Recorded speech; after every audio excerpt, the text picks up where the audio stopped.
गोविंद पारिक में आज का हमारा टॉपिक है व्यवहार आयुर्वेद 332 पेज नंबर पे। ठीक है, सबसे पहले यहाँ पे लिखा है फोरेंसिक का क्या मतलब है, कोर्ट ऑफ लॉ। ठीक है, इसमें जो थर्ड पॉइंट है हमारा, सॉरी सेकंड में भी एक बार रीड करना है। मेडिकल ज्यूरिप्रूडेंस क्या है, हमारा चिकित्सक की न्यायिक जिम्मेदारियों से संबंधित होता है। मतलब जो डॉक्टर है उसको क्या क्या जुडिशियली क्या क्या चीजें पता होनी चाहिए, या पेशेंट या डॉक्टर के बीच में कैसा होना चाहिए, उसको मेडिकल ज्यूरिप्रूडेंस बोला जाता है। नेक्स्ट हाईलाइट करना है न्यायालय के प्रकार। कोर्ट जो होती है वो दो तरीके के हैं। फर्स्ट यहाँ पे लिखा है दीवानी यानी सिविल, ब्रैकेट में इसका लिखना सिविल कोर्ट होती है, और एक होता है क्रिमिनल, फौजीदारी हम बोलते हैं क्रिमिनल को। अब ये जो फौजीदारी है ये 4 प्रकार की है ऐसा, तो सिविल और क्रिमिनल कोर्ट है वो दो याद रखनी है आपने, न्यायालय 2 प्रकार के। फौजीदारी में भी सेशन कोर्ट ये सब लिखा है 4 तरीके के कौन से हैं। नेक्स्ट है हमारा यहाँ पे 2 पॉइंट छोड़ के इससे लिखा है साक्षी भेद।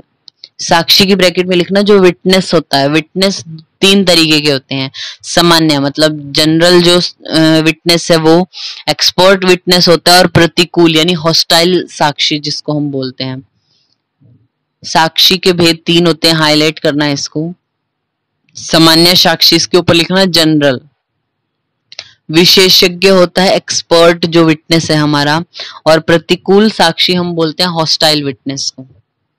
फिर नेक्स्ट है साक्ष्य, जो एविडेंसेस मिलते हैं। साक्ष्य 2 प्रकार का है, साक्षी 3, ये याद रखना है, दोनों ही हाईलाइट करना है इसको भी।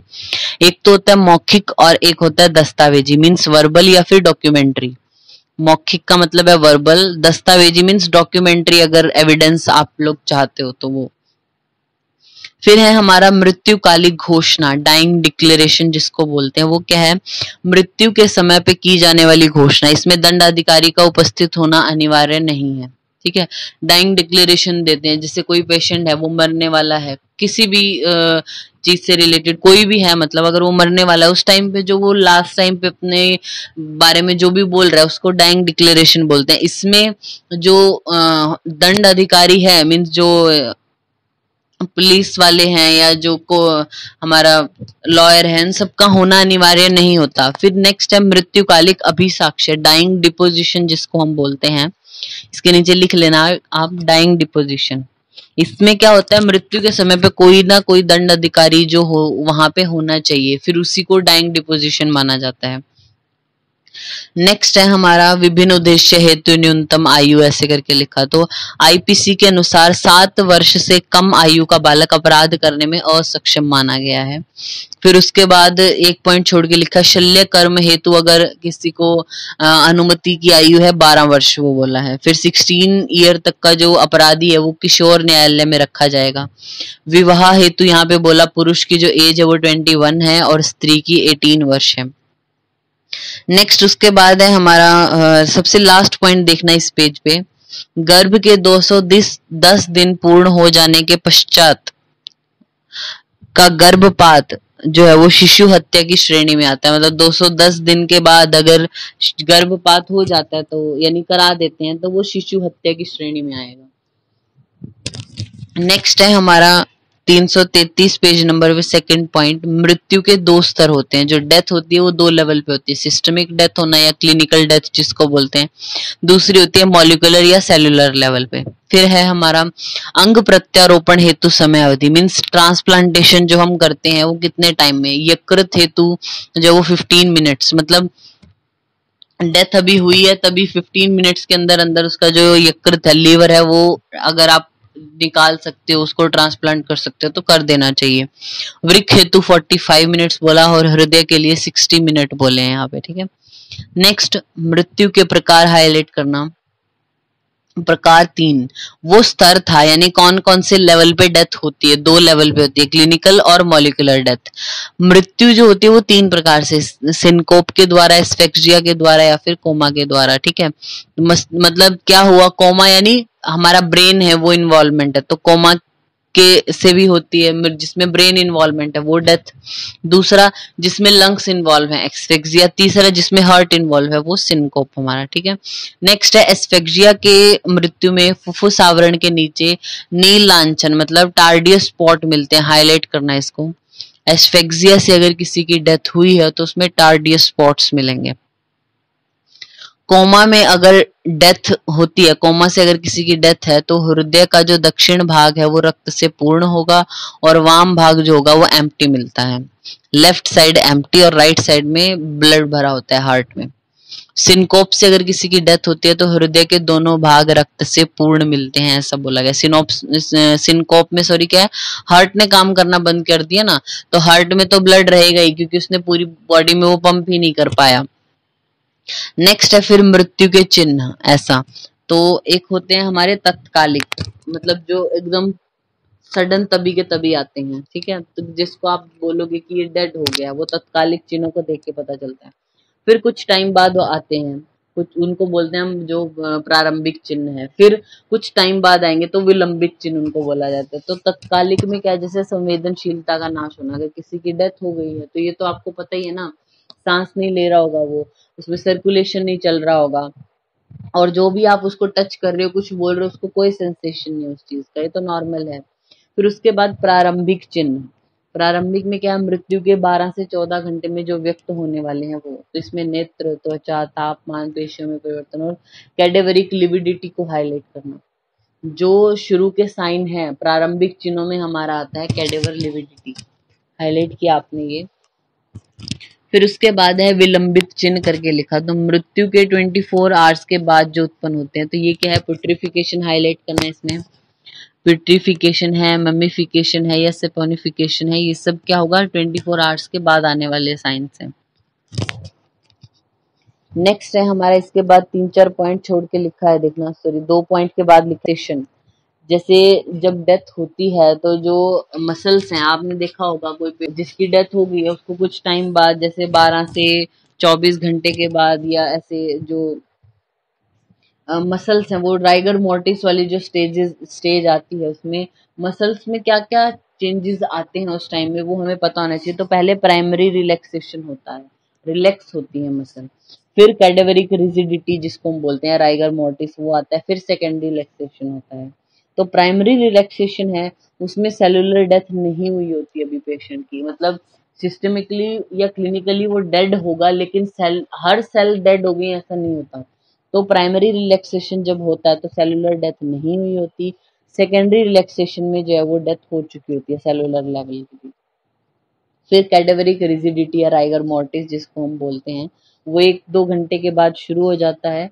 और अगर हम बात करें समर की तो उसमें 18 to 36 आवर तक, और ठंड में जब वो 24 से 48 घंटे तक जो वो बना रहता है। फिर है हमारा सेपोनिफिकेशन की क्रिया, जल अपघटन, मतलब हाइड्रोलिसिस और हाइड्रोजिनेशन के वजह से होती है। इसके नीचे लिख लेना, जल अपघटन लिखा है मतलब हाइड्रोलिसिस, और हाइड्रोजनीकरण यानी हाइड्रोजेनेसिस, हाइड्रोजिनेशन, हाइड्रोजिनेशन इनके फलस्वरूप होती है। फिर आता है मम्मीफिकेशन, यहाँ पे लिखा, जो लास्ट पॉइंट है उसको हाईलाइट करना, फांसी में दूसरी और तीसरी ग्रीवा कशेरुका का भग्न होता है, मतलब C2 C3 ये जो दो हैं इनका फ्रैक्चर होता है अगर कोई फांसी मतलब देते हैं उसको। तो इसको राजस्थान पीजी में एक बार पूछा गया था, किसी हैंगिंग में या किसी को हैंग कर रहे हैं तो उसमें कौन सी जो सर्वाइकल वर्टिब्री है वो फ्रैक्चर होती है, तो C2 C3। नेक्स्ट है हमारा 334 पेज नंबर पे 334, इसमें थर्ड पॉइंट को हाईलाइट करना, दाह की गंभीरता का आंकलन, रूल ऑफ 9, मतलब कि कितना बर्न हुआ है, सीवियरिटी कितनी है, कितना परसेंटेज बर्न हो गया है, तो उसके लिए क्या है हमारा रूल ऑफ 9 है। वेलिस रूल इसको हम बोलते हैं, वेलिस रूल ऑफ 9 ऐसे करके। तो बायल यहाँ पे लिखा, वेलिस लिखना, रूल ऑफ 9 को हाईलाइट किया, बर्न में आता है हमारा। नेक्स्ट है हमारा फिर चिकित्सीय गर्भपात है, तो मतलब मेडिकल टर्मिनेशन ऑफ प्रेगनेंसी जो करते हैं, अगर गर्भ 12 सप्ताह से कम का है, 12 वीक से कम का है, तब एक चिकित्सक, मतलब कि एक डॉक्टर, अगर एक डॉक्टर है कोई, उसको लग रहा है कि इसमें एमटीपी करना सुटेबल है, या फिर कोई ऐसा अच्छा कोई रीजन है वैलिड कि हाँ करना चाहिए, तो एक ही जो डॉक्टर है उसकी सलाह की जरूरत होती है। लेकिन अगर 12 वीक से लेके 20 वीक का है जो फिटस है, उसके बाद जो दो डॉक्टर होते हैं उनकी राय यानी उनका मत जरूर होना चाहिए, ऐसे एक के कहने से नहीं। और 20 वीक के बाद तो फिर उसको एमटीपी पे हम मानते ही नहीं है।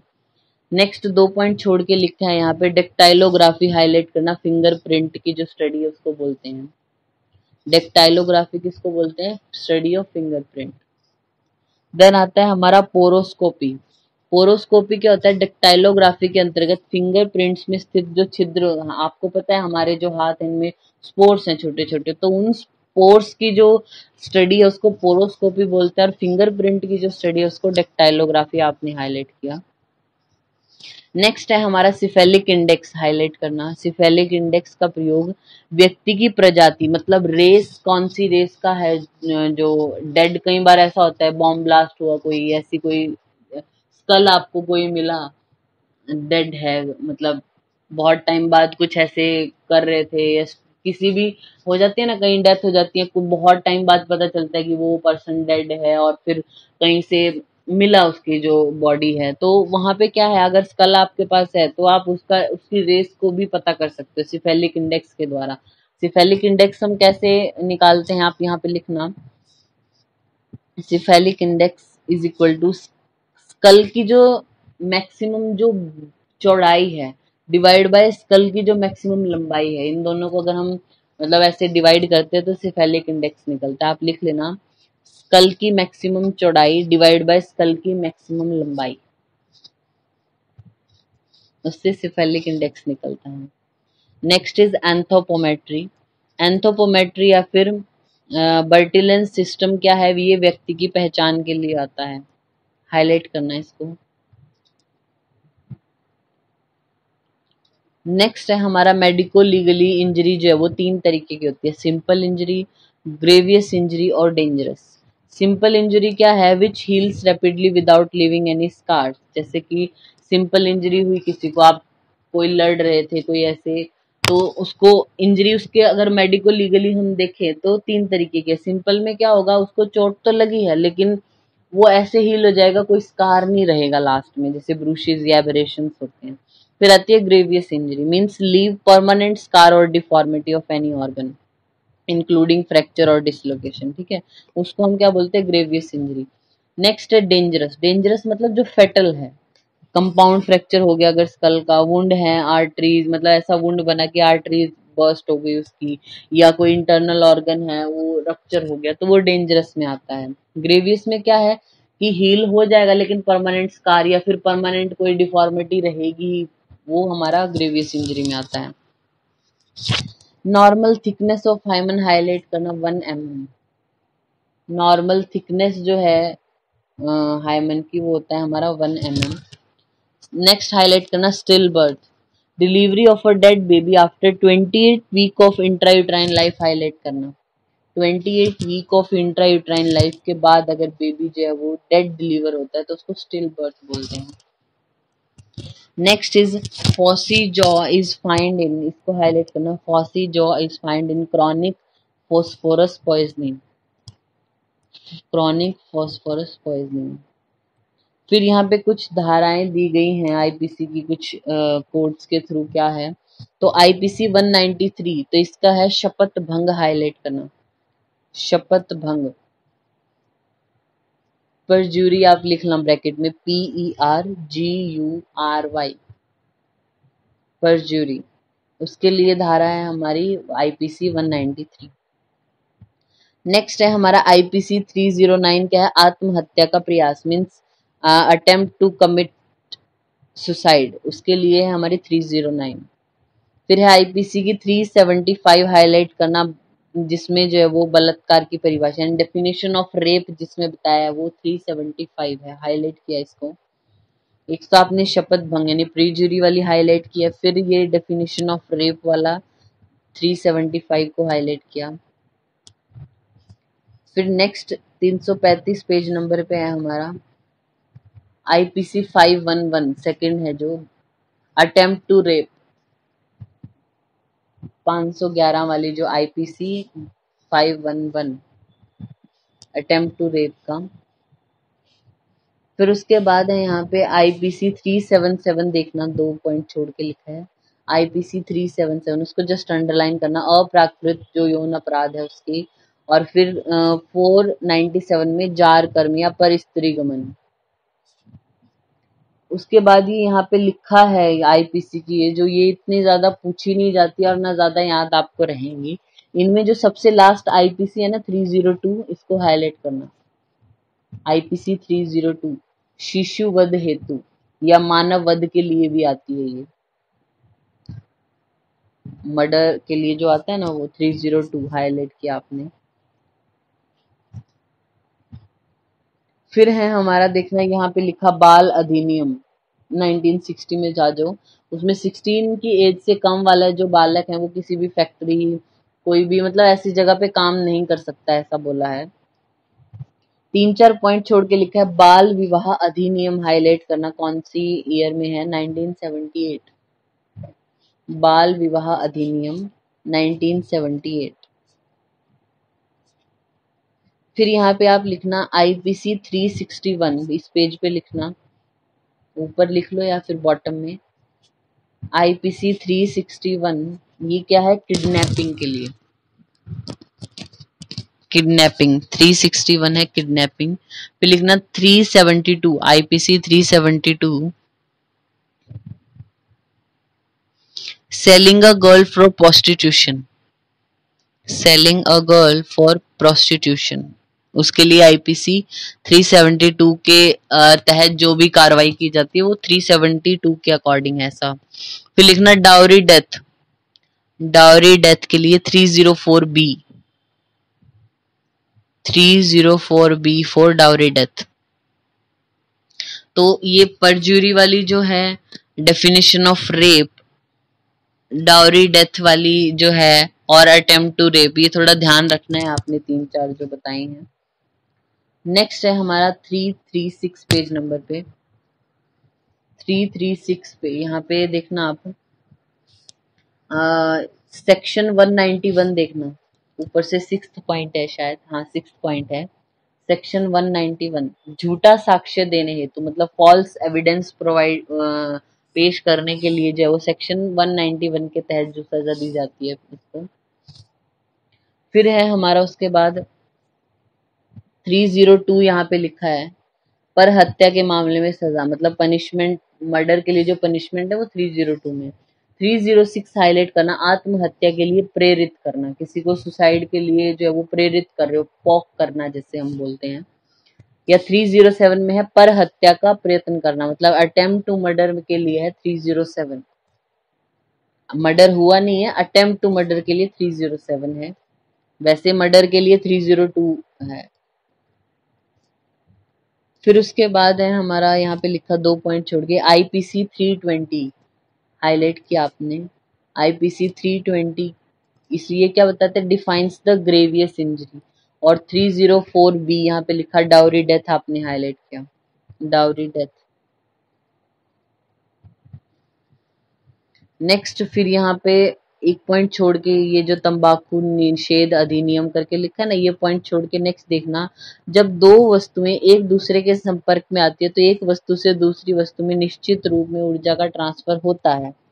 ये सिद्धांत लोकार्ड का ट्रांसफर सिद्धांत कहलाता है और इसका प्रयोग क्राइम डिटेक्शन के लिए किया जाता है, हाईलाइट करना आप इसको, क्या है लोकार्ड का प्रिंसिपल आप बोलते हो, ट्रांसफर प्रिंसिपल जो है लोकार्ड का, और क्राइम डिटेक्शन जो होता है उसमें इसका प्रयोग किया जाता है। मतलब कुछ तो टच हुआ है ना, जब कोई क्राइम होगा, ऐसे तो बैठे बैठे कुछ होने से रहा ना, कोई क्रिमिनल कुछ एक्ट करता है तभी कुछ हो रहा है, तो जब भी दो चीजें कोई कांटेक्ट में आएंगी तो उनमें से जो एनर्जी है वो ट्रांसफर जरूर होती है, एनर्जी ट्रांसफर होती है तो कुछ ना कुछ वहां पे एविडेंस या चेंज रहेगा जो बाद में क्राइम डिटेक्शन के लिए यूज होता है, तो इसको लोकार्ड प्रिंसिपल बोलते हैं। नेक्स्ट है हाईलाइट करना, मृत शरीर के परीक्षण को ऑटोप्सी बोलते हैं, ऑटोप्सी। देन है मृत्यु का अध्ययन, थैनेटोलॉजी कहलाता है, मतलब कि उसकी डेथ के बारे में सर्च करना कैसे क्या हुआ तो उसको थैनेटोलॉजी बोलते हैं, स्टडी ऑफ डेथ, थैनेटोलॉजी आप देखिए। फिर है ब्लैक टंग, ब्लैक टीथ, विजुअल और टेक्टाइल हेलुसिनेशन, हीरोइन विषाक्तता में मिलते हैं, हाईलाइट करना। विजुअल या फिर टेक्टाइल हेलुसिनेशन अगर पेशेंट को है, ब्लैक टंग है, ब्लैक टिथ है, तो वो हेरोइन की पॉइजनिंग में मिलते हैं, हेरोइन की पॉइजनिंग। फिर उसके बाद है हमारा एक पॉइंट छोड़ के लिखा, अन्य हैंगिंग की तुलना में जुडिशियल हैंगिंग में फेटल पीरियड सबसे कम होता है। इसको अंडरलाइन करना। दूसरी कोई हैंगिंग करते हैं मतलब कि पहले स्ट्रेंगुलेशन, मतलब पहले ऐसे ही मार दिया किसी को फिर हैंग करते हैं ना, अगर कोई और ऐसे वो कर रहा है तो। लेकिन जुडिशियल हैंगिंग में सबसे कम होता है फेटल पीरियड, ऐसा जल्दी डेथ हो जाएगी उसकी, ऐसा बोला। फिर है हमारा 337 पेज नंबर पे सेकंड पॉइंट को हाईलाइट करना, लेड का सर्वाधिक अवशोषण, एब्जॉर्प्शन जो होता है वो फुफ्फुस के माध्यम से होता है। हाईलाइट किया आपने, लेड का सर्वाधिक जो अवशोषण है वो फुफ्फुस के माध्यम से, लंग्स के थ्रू एब्जॉर्ब हो रहा है वो। फिर भारत में सर्प विषाक्तता में पॉलीवेलेंट एंटी स्नेक सीरम का प्रयोग किया जाता है। हाईलाइट करना, पॉलीवेलेंट एंटी स्नेक सीरम का प्रयोग किया जाता है। फिर एक पॉइंट छोड़ के लिखा है, आग्नेय अस्त्र और विस्फोटक विशेषज्ञ क्या कहलाता है? Ballistic expert. मतलब जो बर्न स्पेशलिस्ट जो होते हैं ना, मतलब जो बर्न वाले पेशेंट इनको ही हैंडल कर रहे हैं, या फिर कहीं पे बॉम्ब ब्लास्ट हो, उनके उनसे रिलेटेड जो पेशेंट है उनको हैंडल कर रहे हैं, उसको बैलिस्टिक एक्सपर्ट बोला जाता है। नेक्स्ट है हमारा यहाँ पे सिफेलिक इंडेक्स, यहाँ पे लिखा हुआ है देखना, 2 पॉइंट छोड़ के सिफेलिक इंडेक्स, इसको हाईलाइट करना। स्कल की सर्वाधिक चौड़ाई डिवाइड बाय स्कल की सर्वाधिक लंबाई, ये बीएचयू में एक बार क्वेश्चन पूछा हुआ था। फिर है आचार्य मनु को father of forensic medicine in India कहा जाता है। हाईलाइट करना, आचार्य मनु को father of forensic medicine in India कहा जाता है। फ्रांसिस गेल्टन को फिंगरप्रिंट विज्ञान का पितामह कहा जाता है। हाईलाइट करना, ये जो ये है ना साइंटिस्ट, कुछ आपको पता होने चाहिए। फिंगरप्रिंट के जो फादर हैं एक तरीके से, वो किसको? फ्रांसिस गेल्टन को। फिर दुनिया में भारत में सबसे पहले फिंगरप्रिंट ब्यूरो की स्थापना हुई थी। हाईलाइट करना, इंडिया में, पूरे वर्ल्ड में सबसे पहले फिंगरप्रिंट ब्यूरो इंडिया में एस्टेब्लिश हुआ था, ऐसा।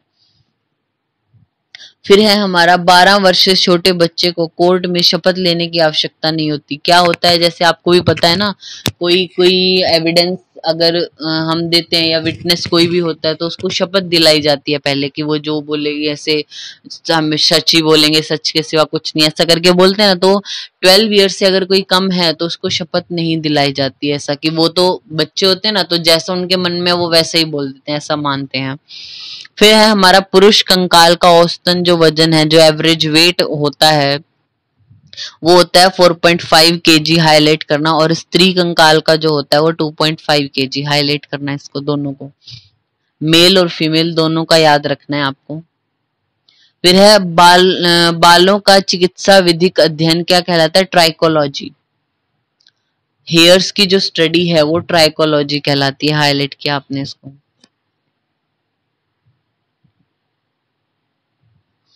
फिर 2 पॉइंट छोड़ के लिखा, एमिल नाइट्राइट। हाईलाइट करना है इसको, एमिल नाइट्राइट का प्रयोग कोकेन के एंटीडोट के रूप में किया जाता है।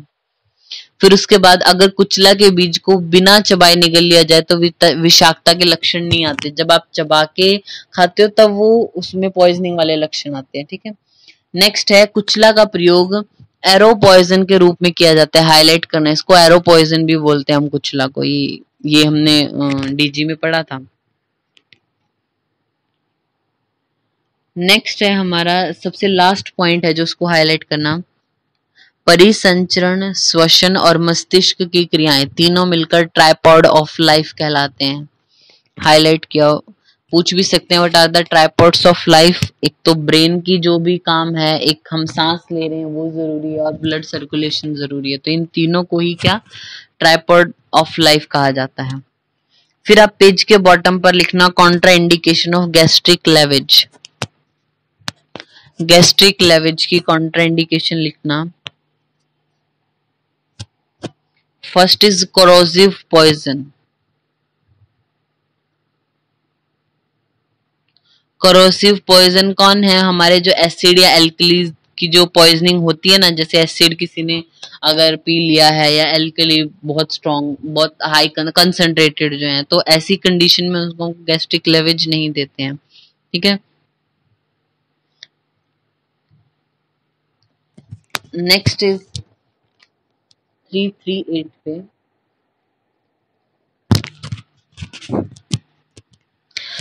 338 पेज नंबर पे फर्स्ट पॉइंट है ट्राइपॉड ऑफ लाइफ का रुक जाना इन तीनों का मेयर डेथ कहलाता है। फिर मानव शरीर की विशिष्ट गुरुता जो स्पेसिफिक ग्रेविटी होती है वो 1.08 हाईलाइट करना। ह्यूमन बॉडी है जो उसकी स्पेसिफिक ग्रेविटी होती है 1.08।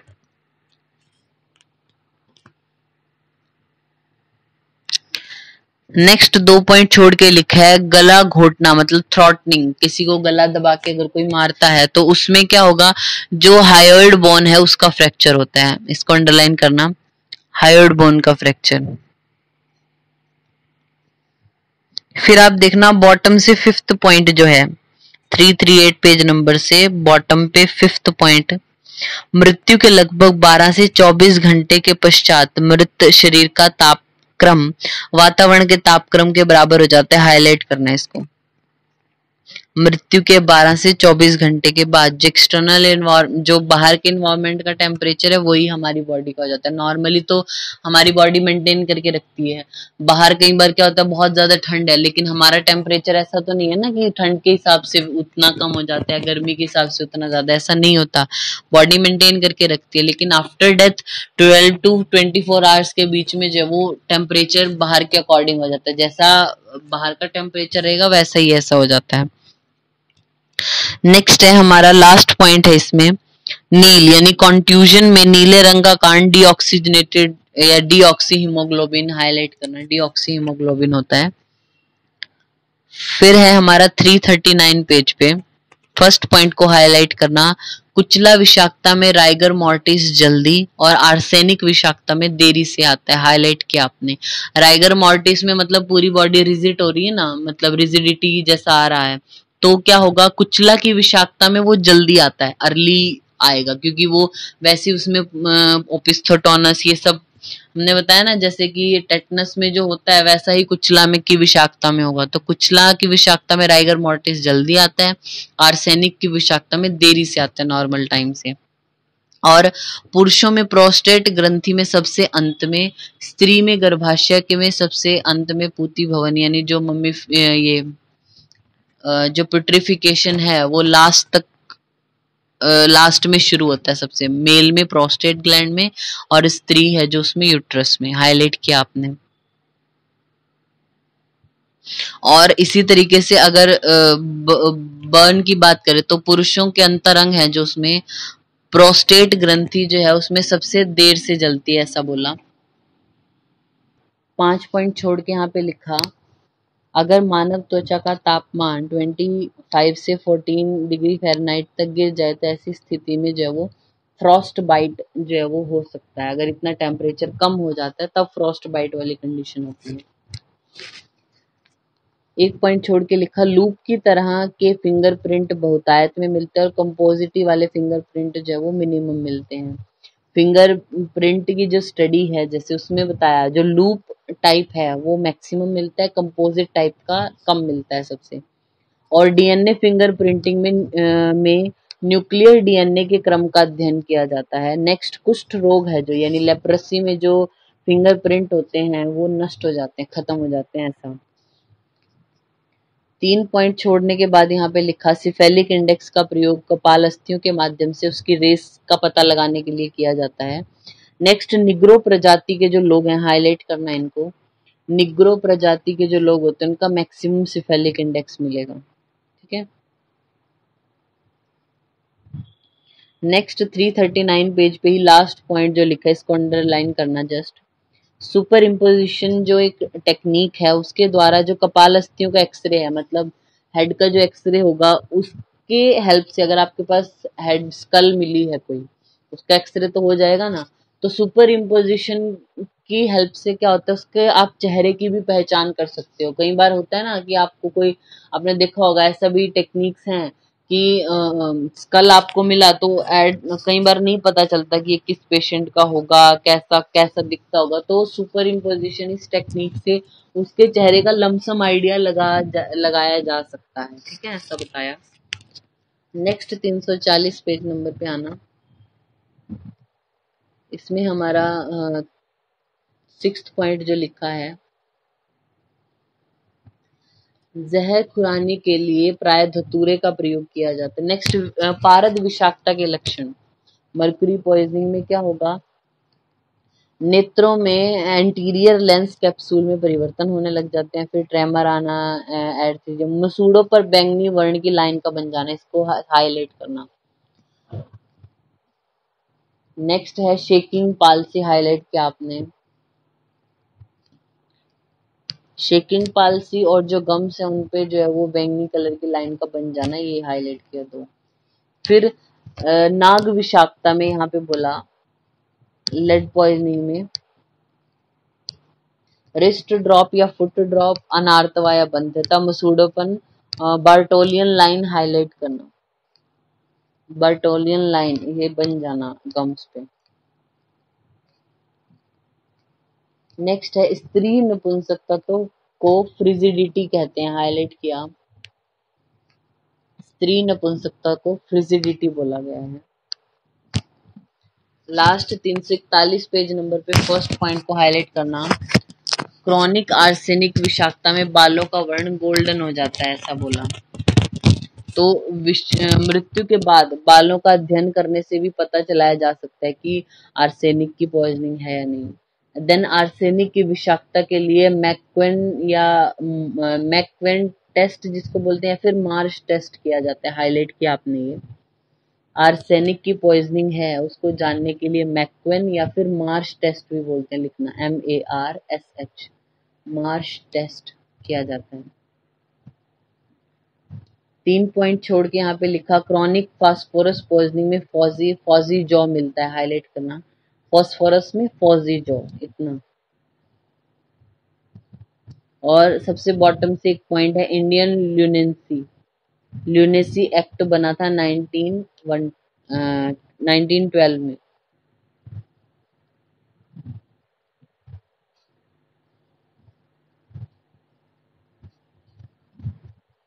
नेक्स्ट है, आप इसमें यहीं पे पेज पड़ा ना, इसमें नीचे लिखना BAL, बाल। इसकी फुल फॉर्म क्या है? ब्रिटिश एंटी लुइसाइट, लिखना British anti लुइसाइट।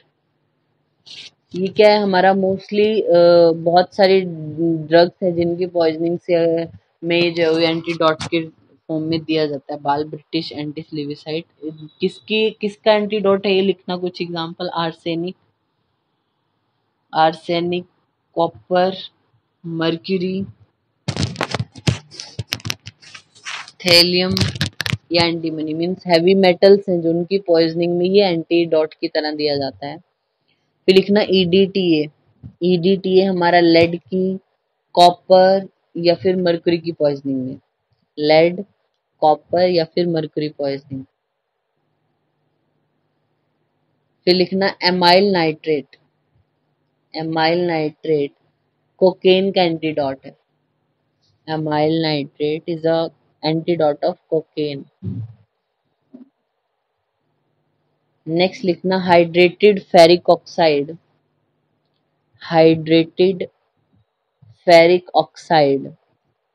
Is a antidote of arsenic. Arsenic का एंटीडोट है हाइड्रेटेड फेरिक ऑक्साइड। और आर्सेनिक के लिए ऊपर आपने पढ़ा क्या? मैक्वेन या फिर मार्श टेस्ट, याद रखना, MARSH, मार्श टेस्ट किया जाता है आर्सेनिक पॉइजनिंग में। ठीक है, तो ये 341 पेज नंबर तक हमारा व्यवहार आयुर्वेद वाला जो पोर्शन है वो कंप्लीट होता है।